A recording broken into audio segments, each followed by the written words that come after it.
Do you know that the inn that Mary and Joseph came to was actually built for Jesus? Well, we have to go back in history and look at the days of David. When David was king, there was a point in his life in which his son Absalom rebelled against him and wanted to take over the throne. So David had to flee for his life with some of his close cabinet, and they were kept by Barzillai, an elderly man who provided food for them and a place for them to shelter before Absalom was killed. When David was restored to the throne, he wanted to give Barzillai a gift. And Barzillai said, I'm 80 years old. Let me just die in my own land. But if you want to give a gift to me, why don't you just give it to my son, Kimham? Kimham was the heir of Barzillai, and David allotted him a piece of land.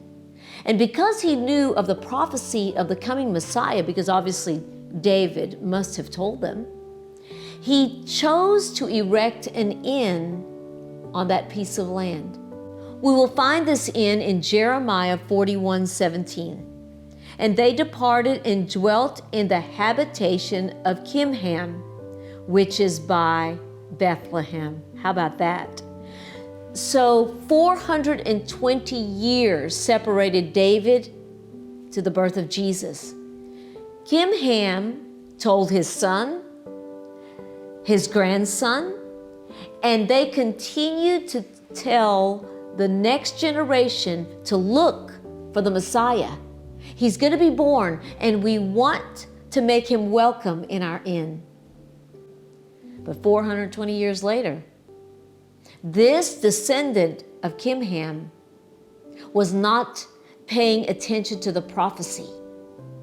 He was paying attention to the prophets. He was making so much money in the inn, he was thriving. The inn was full, booked.